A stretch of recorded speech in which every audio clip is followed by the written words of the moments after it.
All right, this is Jim Mulhern at the Plymouth Gym on socials, and I thank you. This show is an escape from work, business, and politics. We talk humor and music to artists, writers, creatives, broadcasters, talented people who impact us. So we get a few things out of the way first, and then at the end, we handle necessary disclaimers. And then, of course, I thank you. So if you're consuming this fine product via Apple Podcasts, please rate and review. 5 stars is nice, even if inaccurate. If you're on Google Podcasts, thanks for a like. If you're watching on the YouTubes, please subscribe. And while you're at it, if you're not feeling paltry, give us a thumbs up. All of this will help people find us so they can waste their valuable time. So on today's show, the inaugural show, broadcaster par excellence, honorary Arthur Street weirdo, Matt Dery, friend. But what did you just say? You're an honorary member of the Arthur Street Weirdos who produced this fine show. Got it. So okay. for being on, yeah. So you don't have to be. It's a choice in the end. Well, how could I not? How could I not be? You're so self-deprecating, Jim. It's like, come on now, or denigrating or whatever. Everybody has choices in life, Matt. So did you notice? And for those of you watching on YouTube, did you notice I got dressed up for this thing? So like, yeah, this is I put on my best suit to come on with you. You are dressed, and I'm back in black today. I'm in full standard weirdo garb as we speak. But next time you're on, I will bring the tie and the jacket. Oh no, don't do that. All right. So a few things to get out of the way. We start the show with a couple things, and first off the top of my head, it's come to my attention that there are people who are very positively treating their symptoms. Now, don't get me wrong. We're talking about, if you're watching this on the YouTube, you'll get it. We're talking about people in the outdoors singing, dancing in Skechers, being very positive about their symptoms. But all of this positivity is not going to convince me to get diabetes. This is where I draw the line. I'm sure it's great, as these dancing people in comfortable sweats will attest, but I'm not going for it. Diabetes is not for me. So I'm putting that right out there. Matt, I hope you agree with that. You're not ready to sign up, nor am I. Second thing we're gonna get out of the way is, oh gosh, yeah, don't give up the secret for those listeners. We're showing you a picture, and we're giving a shout out to Dr. Ruth. And for you kids watching or listening that weren't around in the 80s, Dr. Ruth Westheimer, yes, was a phenomenon. In the day, sex was not nearly as overt or in your face. There was no internet and a television, and in parenting, at least in my home, talk of sex was taboo. So Dr. Ruth crashed through that wall. Yeah, she did. She did. A pioneer. A pioneer.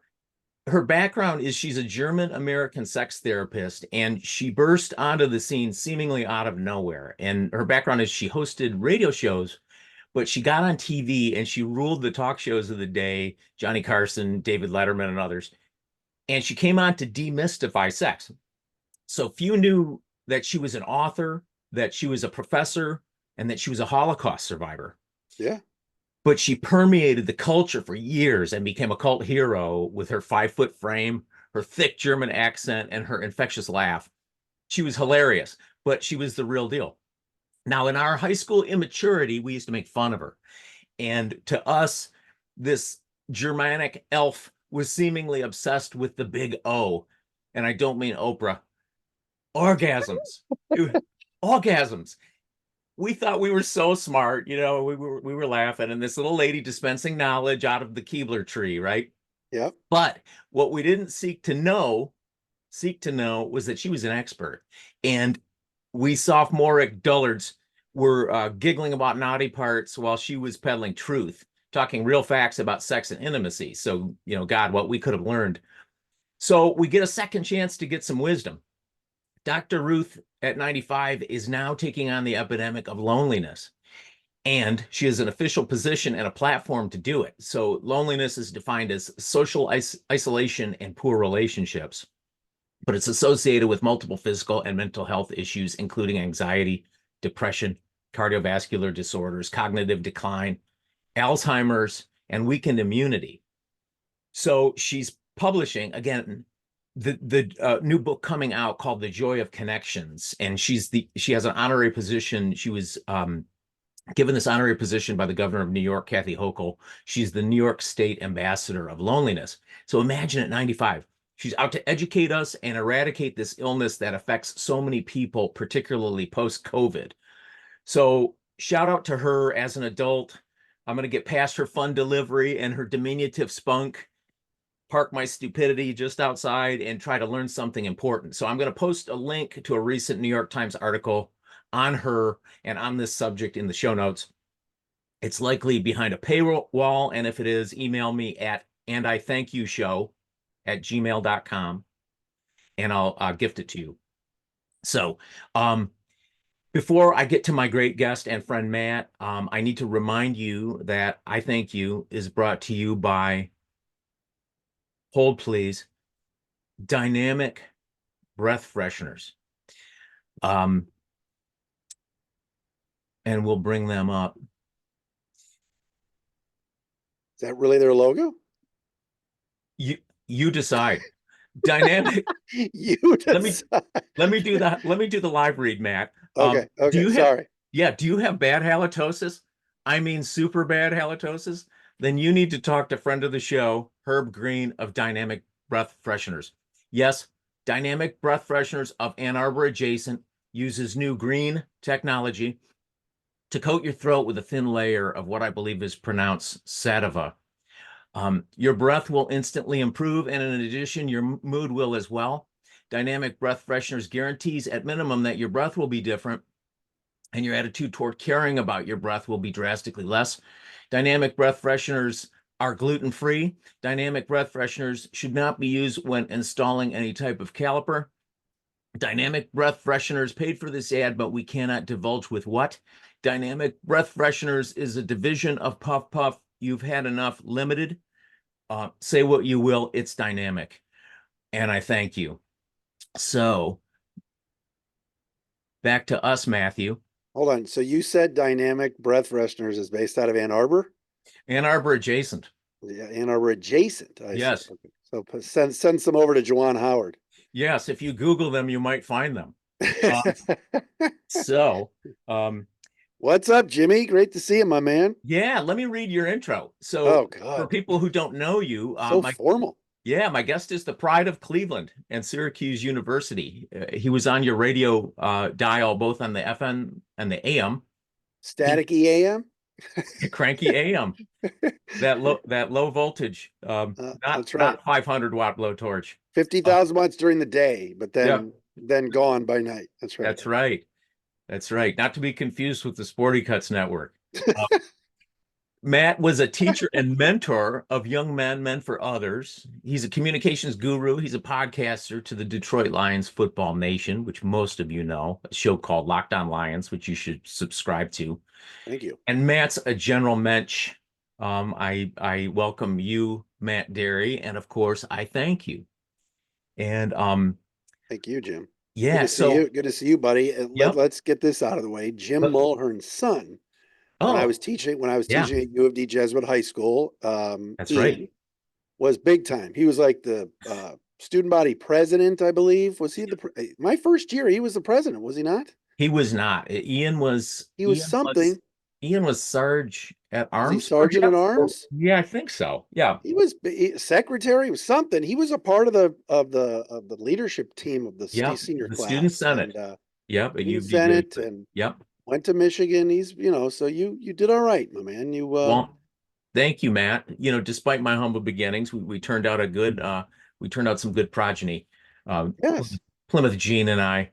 Um, but I wanted you to be on the show because you're a creative, and the show's about creative people, and you might not agree with that characterization, but um, you and I met over the years because you came through the radio and you had to write and deliver news and content, Yes. much like your brethren who came out of the great Syracuse broadcasting and journalism school, right? Oh yeah. But you were excellent at it and funny. And you connected over the years with thousands of people in this area, nice area Yes. of Great Detroit, folks. Michigan, and your hometown of Cleveland, too, talking Sure. sports. Hmm. So, for people who don't know you, because like I said, a lot of people connect up with you because you're a huge Lions podcast. But talk about growing up and your journey. Talk about a little bit of where you came from and how you got here. Yeah, so like you said, I grew up in Cleveland, so I was only 3 hours away. And I Yeah. was actually recently on a podcast, Friends with Sports with Friends, with a guy named Seth Everett from Syracuse, who interviews a lot of his friends in the business Yep. and in sports. And he asked me the same type of thing, like Cleveland and Detroit, how different is it? I said, it's not really that different at all. The No. Midwest values, grit, toughness. When you talk about sports teams, they always, drive that home. The teams embody the city and all that BS. And actually, to an extent now with the Lions, my Lockdown Lions podcast, it really does. But I just always growing up had an affinity like you did for the radio, listening. My idol was Joe Tate, the longtime voice of the Cleveland Cavaliers, Yes. who passed away a few years ago. Um, he was the best play-by-play guy for basketball that I ever heard in terms of, at least on the radio, just in terms of time and score, right side, left side, descriptive. Didn't take himself too seriously, didn't really have a big ego, but yet was able to kind of mix and match the description and the game. Also, he was entertaining with his sayings, and very similar to what George Blaha does here. George and Yeah. Joe were very close, and so that's all I wanted to do. I mean, I grew up like, all right, when I get older, I'm going to take Joe's job when Joe retires. And I actually was up for the job when he retired in 2011. And that story will stay in the box in the vault, but it didn't Sure. happen, which is Yeah. fine. But so yeah, so I wanted to be on the air. I did like public PA announcing for my high school basketball. I did as much as I could in high school, but there really wasn't much to do.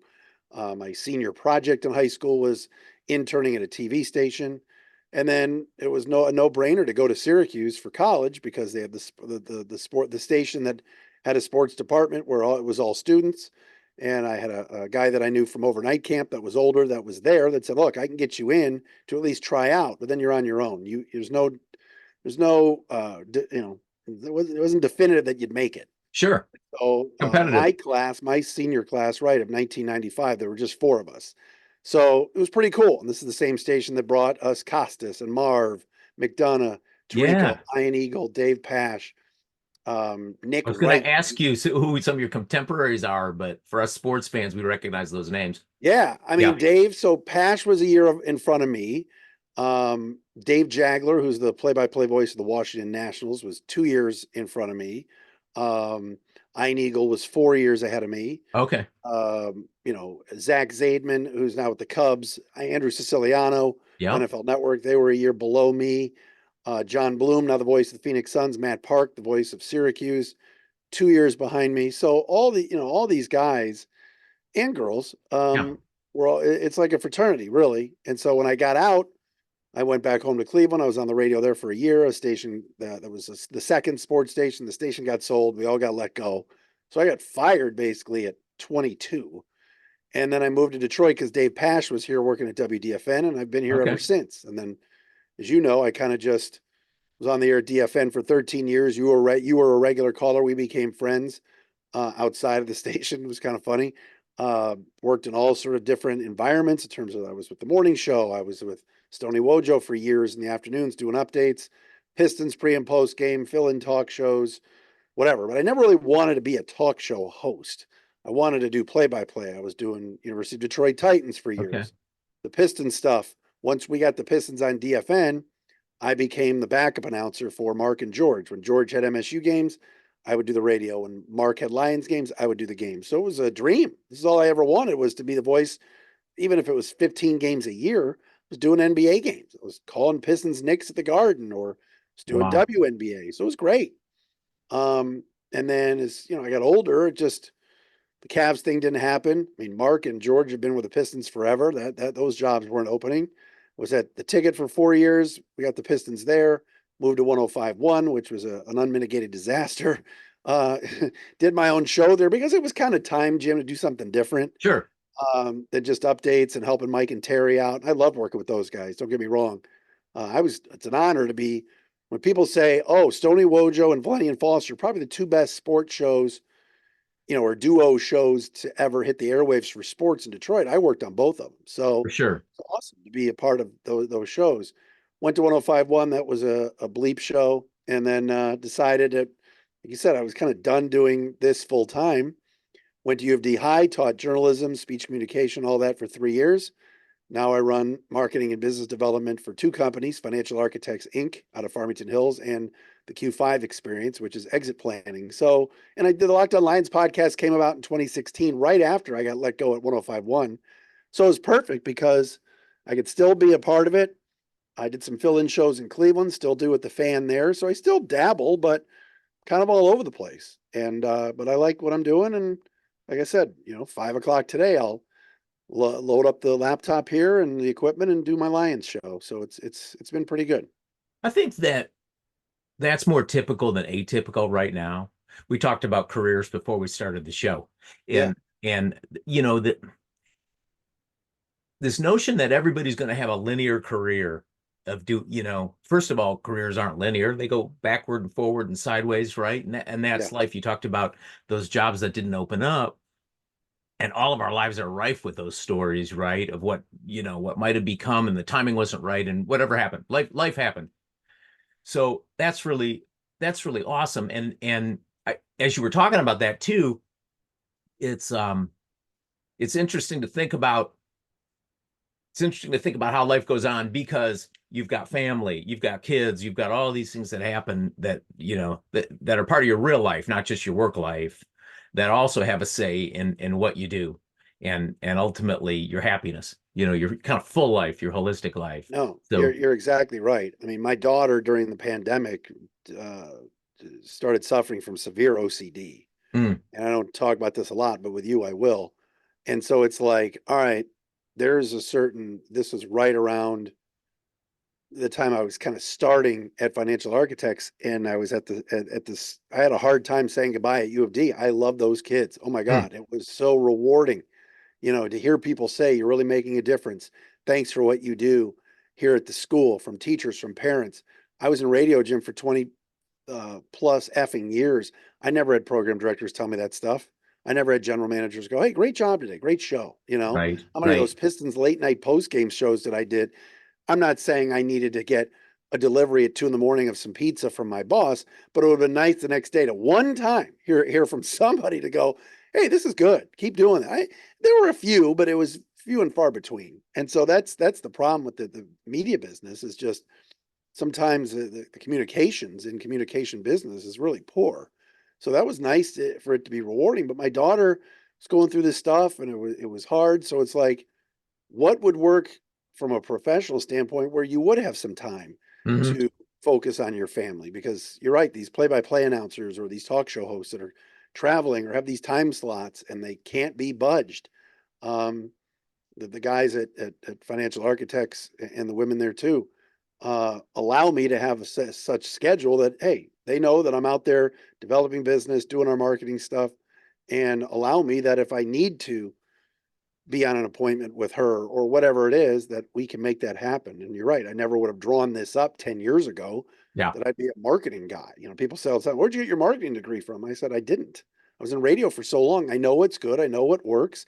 I know how companies need to market themselves. I've done enough research. Right. I'm around enough people that yeah, this is not my path for sure, but here I am at Well, 50 doing this. it is your path. And I want to circle back because one of the things, one of the things that we talk about, well, certainly you talk about in media, but you talk about in business too, is just this ability for differentiation, right? So Yep. how can you be different? How can you and I my passion is talking to creative people. My passion is music. My passion is humor. My passion is writing and writers and broadcasters like yourself. So, you think about that, your currency is your ability to be different and memorable and Yeah. creative, right? And that for me in the WDFN days, which it was a different time, right? And I think it was just maybe that was just my time in life, but I think that station was so successful because it was a startup where all of the talent, including you, had to be creative and different, right? Yes. And Oh yeah. that and it became this original entity that is that others in town often emulate and try to copy lots of things and take a lot of things from that. But it was really a secret sauce of creative people all through that station and that lineup No question. that it became a phenomenon, ultimately on this little Right. little AM station. It was serendipitous, right? It was kind of the right time, and the station was riding the success of certain sports teams here in Detroit that got hot. Red Wings come to mind, right? Pistons come to mind. And so it was fun. But one of the things that I loved about that, and I loved about your work was that you as a journalist coming out of school and just in the role of doing a sports update, Right. um, could do an excellent job of it and give the facts, but also flavor it with personality and Yes. humor. And not everybody does that. And when you think about some of those people that you were mentioning about your contemporaries that came out of Syracuse, even others, I think about those people in the just in sports broadcasting history who were the legendary guys. I think about Marv Albert, and Yeah. I even think about George Blaha to an extent, really a pretty funny guy, who also does the role incredibly well and gives you the score, gives you the time, but it's a fun listen. And it's, You radio, just you radio said it. and You podcasts, said it, right? Jim. Theater of the mind, right? So Right. who, You who can you who said that can hold do it? on. You said something interesting there. I'm Yeah. cutting you off for a second because No, you please. said the word fun. Yes. You had fun listening. You were pushed. Nobody forced you to pick up the phone and call. You called all the time, and you had your one-liners too because you knew it was a safe space. Yes. I would go to the Silver Dome in the late '90s, first, second, third year in this market, and Yeah. there's all these sports guys. So Paul Chapman from WJR, Dan Dickerson, Chuck Swirsky, Yeah. Matt Shepard, Dan Gutowski. There were these big voiced Yes. sports nerds that had, and I'm no disrespect to any of them. They're, I know Good at their Shepard well. craft. Yeah. Dickerson's great, but Yep. like nerdy sports guys. And the DFN crew would come in and they go, oh, there's the guy, there's the Harry high school college radio losers that think they can come in and infiltrate the Detroit sports scene. We're going to talk sports. And it's like Yes. boring. We're doing guy talk. All right. Right. And what was funny was those guys that chastised us at the beginning and thought we were sophomoric never missed a show. Like Stony Wojo would open at 2 o'clock and they would listen and they would hear that stupid theme song. It was great though. Everybody Yeah. sang it, everybody knew it. And they would be like, what's Stony going to say today? Is Wojo going to be on time? Is Right. there's all these bits we had, but all the nerdy sports geek guys that went through Central Michigan and Chuck Swirsky used to talk about Ohio Bobcats. Like, Yeah. hey, all right, buddy, you're Mr. Sports Guy, but watch this. We're gonna have fun.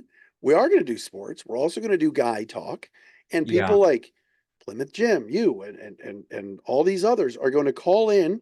And I think it got too stale and too regular after a while, but Perhaps. like Yeah. but some of them were personalities where people laughed and you had fun with it. And sports now, sports is totally entertainment. These talking head shows on ESPN and Fox. That's tomorrow someone will come out and go, Dak Prescott, it's always Cowboys or LeBron or Brady, Sure. but Yeah. sometimes they do these weird things to get people riled up. We weren't trying to rile people up. We were just having fun. And Yeah, it worked. And it worked. I agree with that. And I think, you know, media is so dispersed now, right? Everybody has a podcast, right? Everybody has a show, and Hmm. 500,000 channels and nothing on, right? Like taking it from the Springsteen song, Right. 50,000 channels and nothing on. But back to that day, and what's interesting to me about people like that who we're talking about, who ultimately are creative people, when you're talking about Bob and Mike and and Jamie and Greg Brady to an extent, and people Sure. there, high intellect guys, high EI, emotional intelligence guys, um, guys who weren't. I think the thing that stuck, and I think that two things that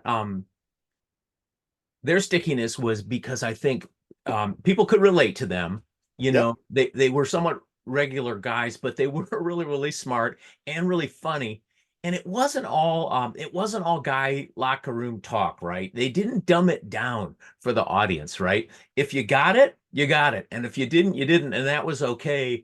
But the most of the guys on there, kind of aimed high, and we're trying to do better. And I think ultimately too these and I'm not trying to be old guy, get off my lawn, but I think those guys, yourself included, from that time, because they came up from a different time, they really came with a journalism or reporters ethos or Sure. Oh, background. yeah.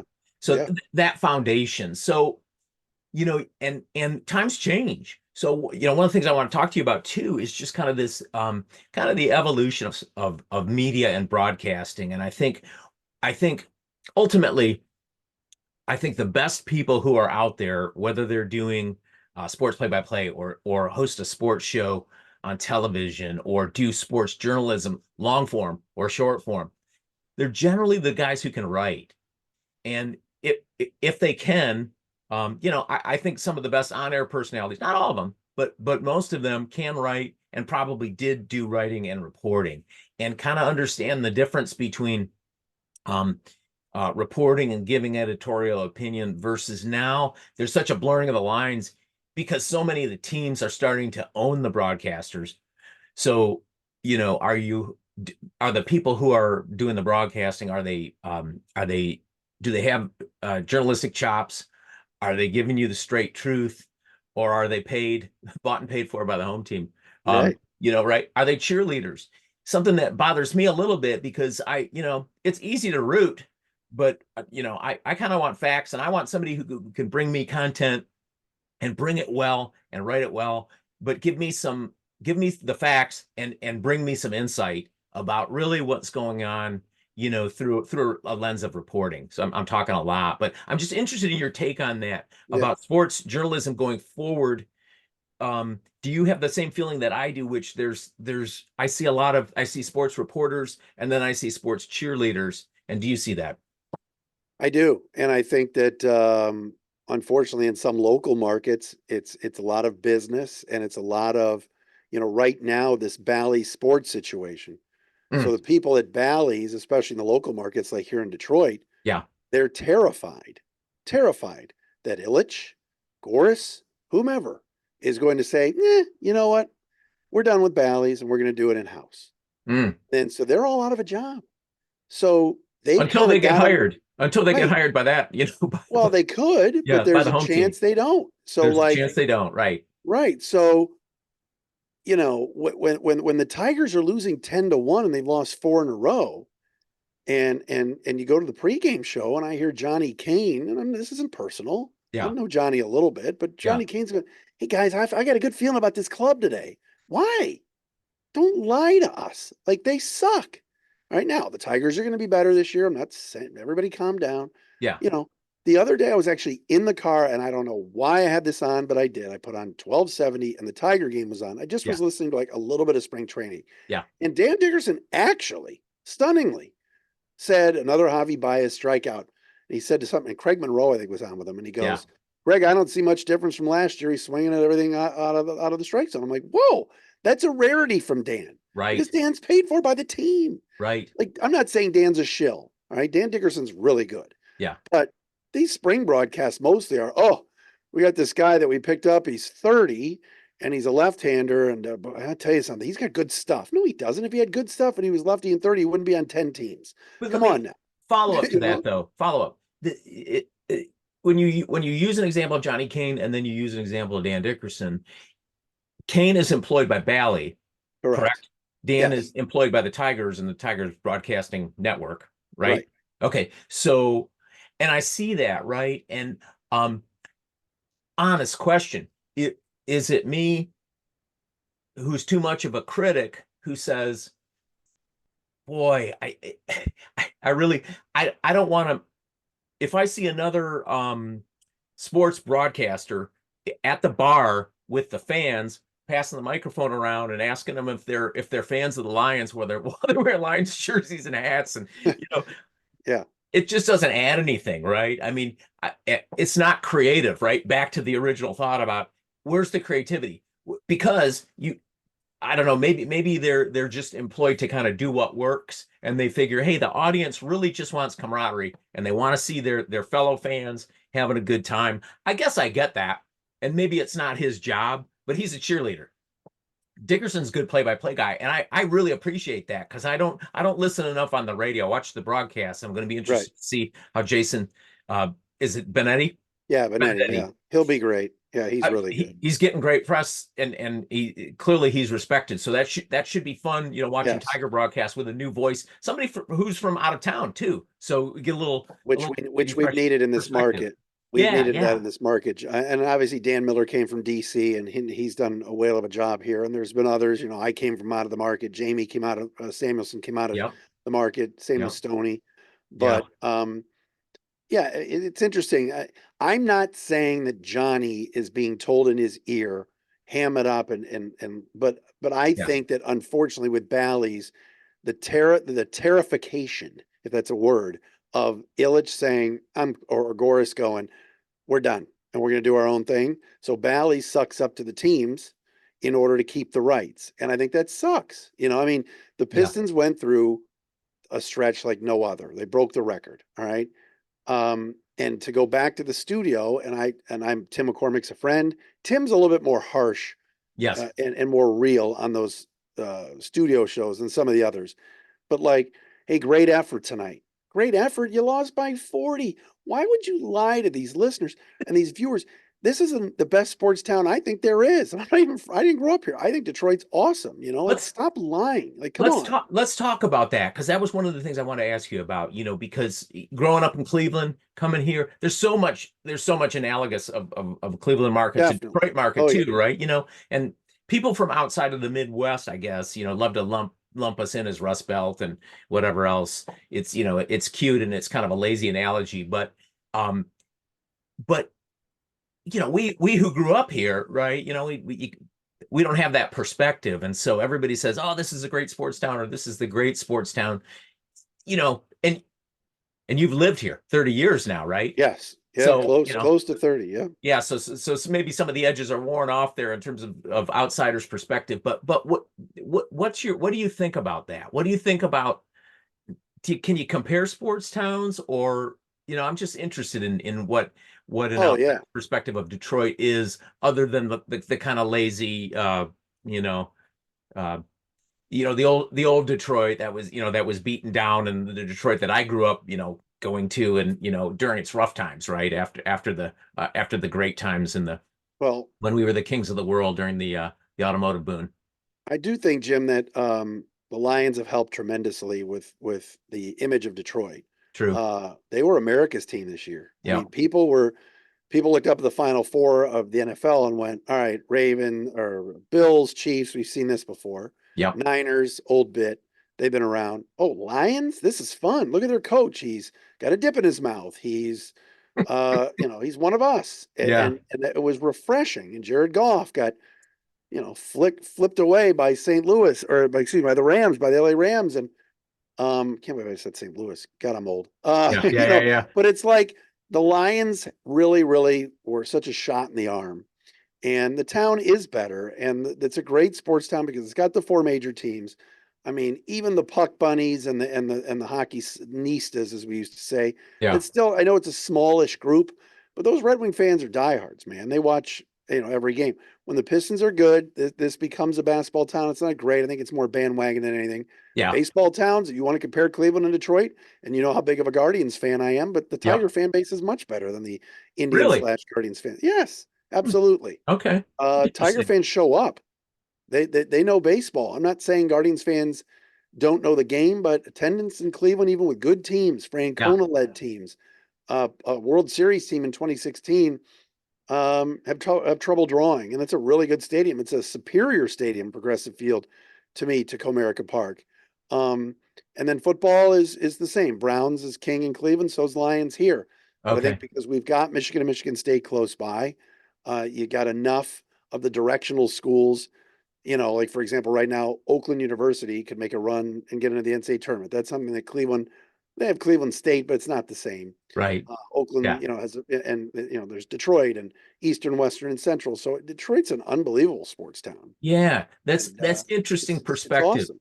Yeah, about the college piece. I think the other thing too is that you've made me think about a couple things. One is Detroit area is and has been, and you can thank Mike Ilitch for a lot of this going back, but it's such a developmental hockey town. And if you've brought up kids here, my son played a cup of coffee, in house league hockey, but there's so much hockey here. It is a hockey town. Whether it's the hockey town, who knows? That's a marketing slogan Hey, too. hey, hockey town. Yeah, Yeah, hey, hey, hockey town.